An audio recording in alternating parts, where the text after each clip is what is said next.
get started, introducing our moderator. Let's welcome Talia Cadet, known as the Queen of Lists on TikTok. You better have a fan base out here. You better have a fan base out here. Up next, the author of Ours, Phillp B. Williams. Yes. Author, journalist, TV show host, and podcaster, and author of One Blood, Denane Milner. And certainly last but definitely not least, author of The Unsettled, Ayanna Mathis.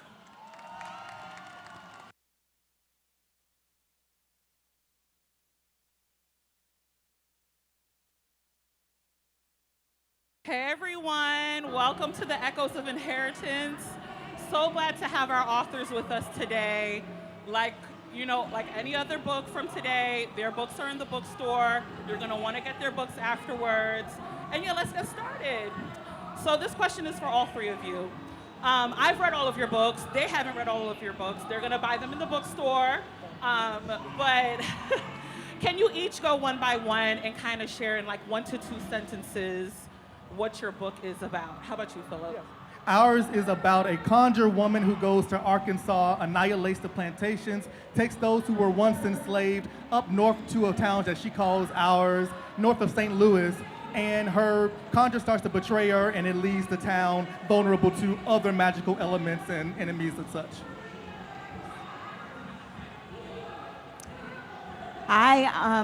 One Blood is about 3 women. One woman who has a baby and has that baby taken away, the second woman who raises that baby, and the third, the baby as a mother in her own right. And it's about these 3 women fighting all of the isms from 1960s to 1990s to figure out how to be what they want to be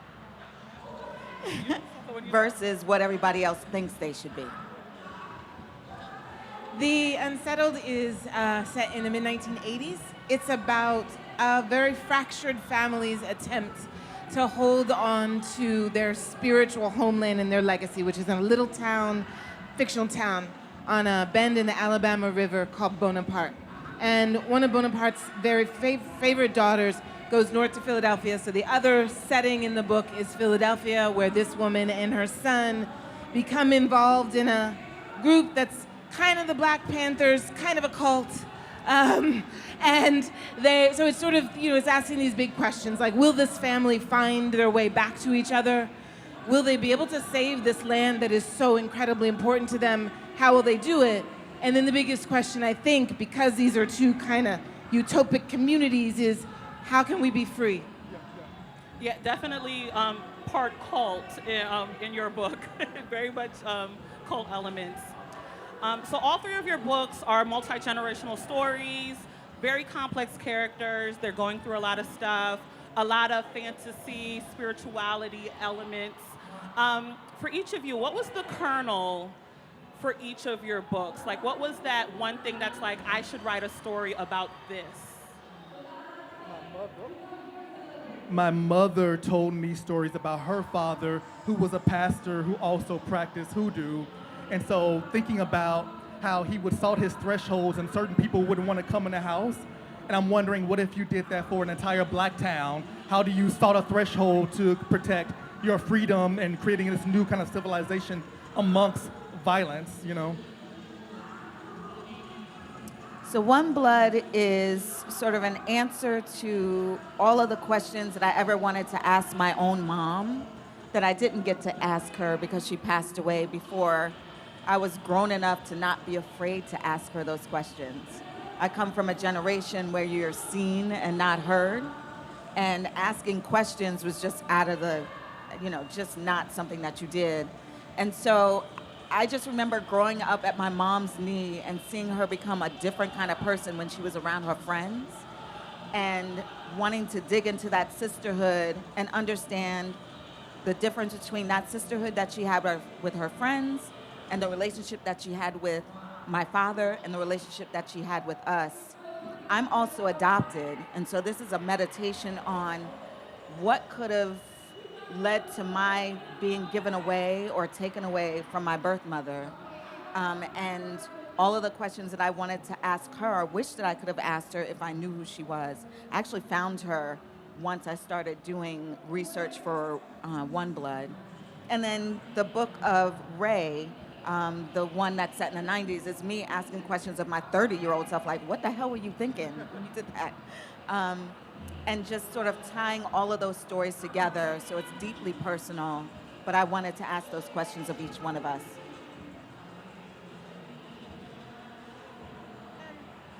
Can people hear me? Wait, I'm on. Okay, there we go.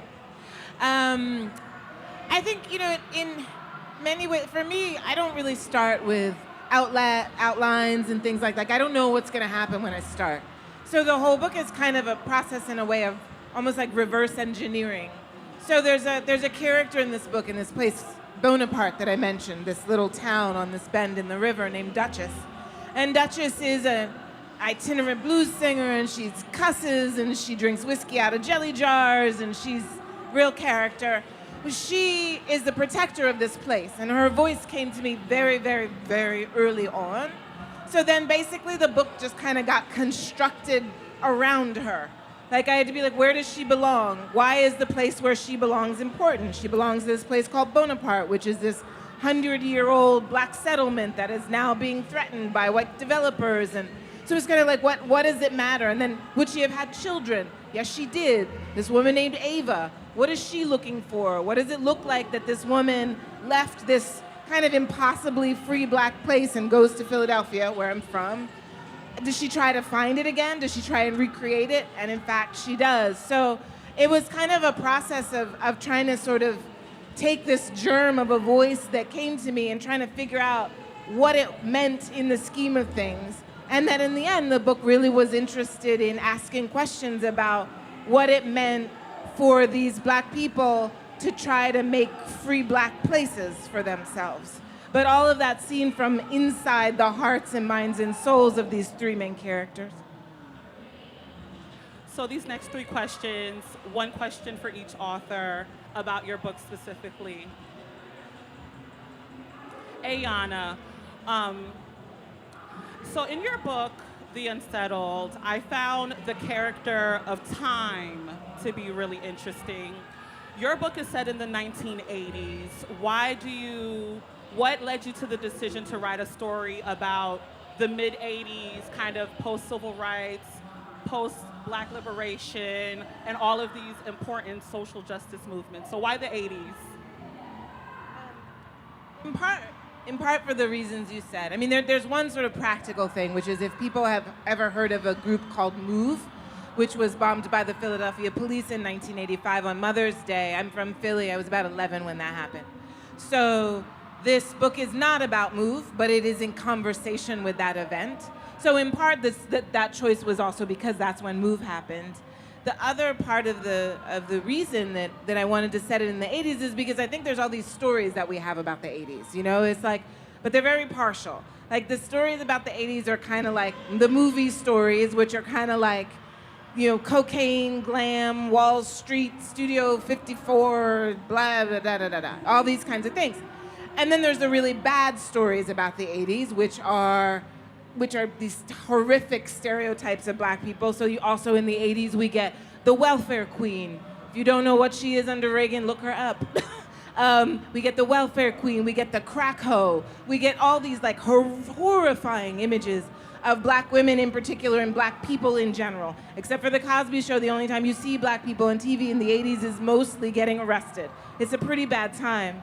So I think in part, I was really interested in expanding it to talk about something else. Like, what else is there? And there are, in fact, these groups of people in the wake of the 70s free movements who are, yes, disillusioned by what they think of as the 70s not having worked out, which you kind of get it, right? It's like things are going okay, it's black power, it's messy, but it's moving, and then it's Reagan, and then it's all over. So a lot of people are grieving, a lot of people are lost, a lot of people are unmoored, but even in that, they're still trying to make something. They're still going, well, it looks like that didn't work, but there still has to be some way that we can have a legacy to leave our children. There still has to be some way that we can look for some kind of self-determination. There still has to be some way that we can try to be free. And so in that way, that setting of the book, all of those currents, the bad stuff, the good stuff, all of it mixed together is why the 80s seem very particularly apt for this book. Thank you. Denane, so One Blood is a multi-generational story about three women, Grace, Dolores, and Ray. They witnessed and experienced some pretty challenging times, traumas.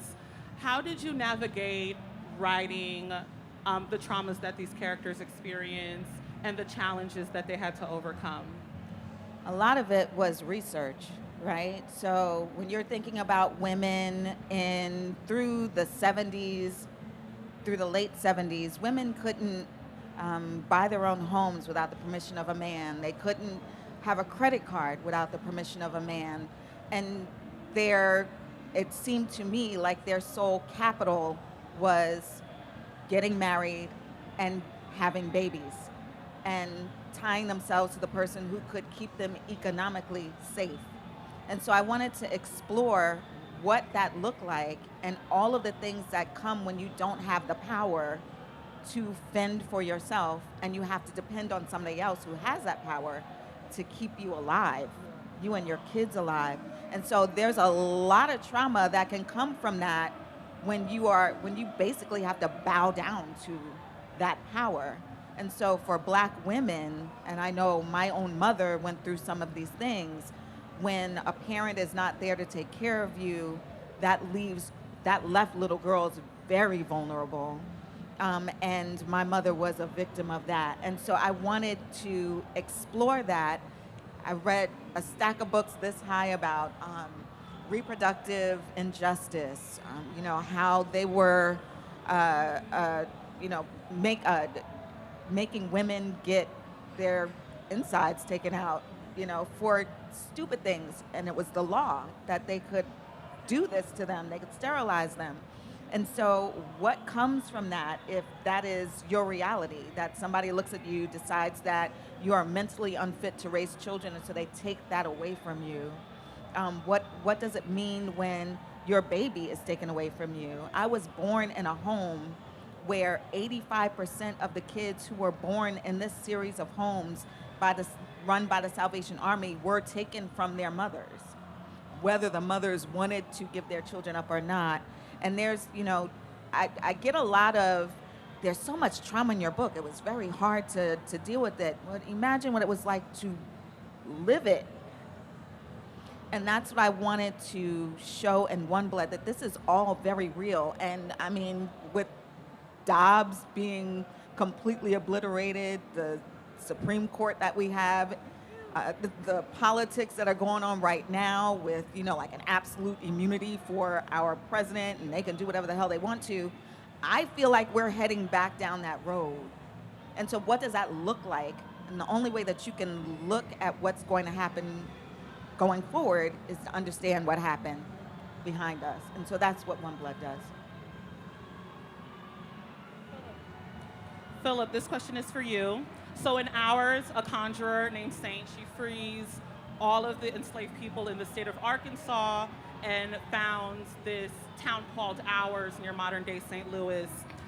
What inspired you to kind of write about a seeming utopia? Because, like you said, there are other forces that threaten this community. So what was going on in terms of imagination to imagine a place where there's free Black people in 1830s America, pre-Civil War, pre-emancipation? Like, what was the inspiration for that and writing this utopia? The idea of a seeming utopia is important because I think the way that we interact with one another complexly allows us to grow as a community, which means that the striving for perfection or respectability leaves us with unnuanced lives. And so it's really important for me to have this book take place during the antebellum period where slavery was not the main antagonist, where I don't have to write about lynching, I don't have to write about someone getting whipped and, those kind of visceral scenes. Instead, they get to treat each other poorly or treat each other very lovingly, and through that complexity, their humanity is really expanded, which is also part of why it's in St. Louis and not in the South, so that we understand that that history, that racist history, is throughout all of America, not just mythologized in the southern states. Speaking of the South, in all three of your books, a lot of the story takes place in the South, and I do believe that each of you did that intentionally. Like, Andre 3000 said, almost 30 years ago, the South got something to say. Why was it important to write a Black Southern story for each of you? Phillp? A lot of the book does take place in New Orleans in particular. New Orleans is complicated. Y'all got the most complex history of the United States. So I spend limited time there, but there's also a moment where we get a maroon community that lives in Florida off the Apalachicola coast. So I wanted to, in those instances, show, again, it's about the complexity. What were some different ways of living that were not plantation lives? And so those maroon communities, particularly in Florida, they had, they were living in the swamps. They had their own cultural, spiritual practices. They had their own ways of going to plantations and stealing things that they needed, burning plantations, while still remaining free. So what are the ways that I imagine freedom in a time where we don't usually hear about freedom even existing for Black people? So that was really important to look at the South in a way that the North is typically given most credit for, and then vice versa. For me, my parents are from the South. Right? They raised me in Long Island, New York, but hey, Strong Island. But my father's from Virginia, my mom's from South Carolina. And when I started writing the book, I was actually visiting my dad, and I could feel his people on the land. My dad lives in the house next door to the house that he was born in and raised. And so, my people are there, like the blood is in the soil, and I could feel them while I was there. My father's grandmother, who would be my great-grandmother, was a healer and a midwife. So she's very much like the character that I conjured up named Mama, who is the grandmother of Grace, who is the girl who has the baby. And, their story kind of flowed. And in South Carolina, I wanted very much to show sort of the great migration from the South to the North. So that's how we end up in Brooklyn in the 1990s. It just felt like, it felt natural.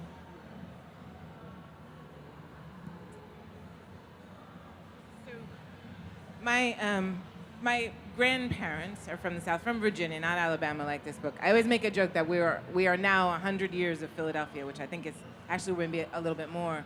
But the book is there's parts of the South. My first book had some settings in the South too. There's a couple of reasons. One is I wanted to think about what it would look like for Black people in America to have an experience of not being a minority. My partner is Jamaican, and she says very often that she didn't realize that she was Black until she came to America, because she's Jamaican. They are the default. So Blackness is the default. So I was just like, well, what does that look like? And I thought that the best place to be able to see what that would look like would be in a place where it would be quote unquote unlikely, right? Which is like the heart of when the book is set in the 80s, but the town is old, so it is antebellum or Reconstruction era. So I wanted that contrast between this like free Black place where people have a sense of themselves as the default, not as a minority, not as a secondary person, maybe under assault, because they for sure are, but their self-defense mechanisms are strong because they understand themselves as the default. So I really, really wanted to see what that looked like. And in order to be able to see what that looked like, I needed to also think about land. Like they need a place to be. So when this town begins, it's about 10,000 acres, which is a pretty good number of acres. By the time we meet it, there's a white development company that's stealing it away. But that 10,000 acres is like freedom. It allows these people a sort of autonomy in the middle of Jim Crow. I mean, it does a lot for them. So I wanted to think a lot about Black land ownership, and also Black land loss, which is pronounced in the South. We know about this, right? There's a statistic that's true that Around 1910, black people in America owned something like 19 million acres of farmland in this country. By 1997, 90% of it had been lost at a value conservatively of about $324 billion with a B dollars. What does that mean? So, I really want to, the book is a page turner, it's character driven, it's not sitting there telling you about all this stuff, but all of these concerns were always really, really important. And that meant that the South had to be really, really important to the book. So what I also found interesting is that in all three of your books, there is a lot of elements talking about spirituality and conjuring and hoodoo and all of that. Why did you think it was important to talk about Black spirituality outside of the context or away from Christianity? I think because oftentimes, without knowing it, Christianity is already syncretized with these African traditional religions. So for instance, in thinking about the Holy Spirit and looking at my grandmother when she called the Holy Ghost, and I was horrified as a child. I didn't know what was going on with her. And then as I got older, I started to see video, and the video is something that we have to be not suspicious of, but wary of, because there is no documentation open to the public of how voodoo ceremonies are organized. That's to protect what goes on in those actual ceremonies. But there is the concept of being ridden by the spirit, and they were looking like how my grandmother was looking in that church pew, rocking and screaming. And so, and also thinking again about my grandfather and how he would use the elements, be it salt water, be it, not salt water, be it like salt crystals or smoke from a tobacco smoke. There are ways where him being a pastor and still practicing those traditions calls back to something that is blood memory, thinking about Alvin Ailey saying what is in our bodies that goes back to the past, that's always pulling us back to what we already know, what's in tune to us, but sometimes we forget or are made to forget. And I think when we practice Christianity, all of those things are already embedded in it. So it wasn't difficult to really find that information and then see some of the resonances, the echoes in what we already do, is be it Baptist or Presbyterian or whatever. Pentecostal. Denane? It's a combination of two things. My dad talking about his grandmother and how she would use healing to speak to the community. So, he told me this crazy story. So he does, my dad thinks you can cure anything with vinegar, right? Like pour vinegar on, it'll be fine. Wipe it down with vinegar, it'll be fine. And he, when I was sitting and writing the book, he was telling me that his grandmother was very good at healing people. At one time, he and his brother got into a fight, and his brother hit him in the leg with an axe. Now, I don't know what kind of fighting they were doing that involved an axe, but he got hit in his leg with an axe. And his grandmother made him go and get this poke sallet weed, SALLET, weed, a spider web, and snot. And she used those three things to make a poultice and put on his knee, and his knee was healed within a week and a half. These are the kinds of things that he keeps in his mind, that if we don't ask questions of it or explore it or write about it, that we lose it. And so I really wanted to explore in that way. And then I practice, to some extent, Ifa. And the way that my father tells my grandmother she sort of worshipped and healed and practiced has a direct correlation to the way that I practice. And so when I was sitting and writing, you couldn't tell me that my birth mother and my mother weren't a part of the writing process. Like there were times when I would be in the computer just writing, and I would pull up 2-3 hours later and not know how I got that. Yep. Not know how this appeared, not know where that story came from. And a lot of the parts that happened were the spiritual parts. And so I feel like like it was necessary to tell this story. I felt like my mothers were talking through me as I was telling the stories of Grace, Ray, and Dolores, and it was necessary to me to honor that. Quick follow-up question. Whose snot? I think it was hers. Okay. So she would just, get a little. Ayana, how about you? So I'm in divinity school at the moment. Which is a thing that I've wanted to do for a long time. So I think about these things a lot. In any case, and in the book, in the Bonaparte sections of the book, the Bonaparte sections I make a joke and I say that it's a little bit like Wakanda, because it is kind of magic-y.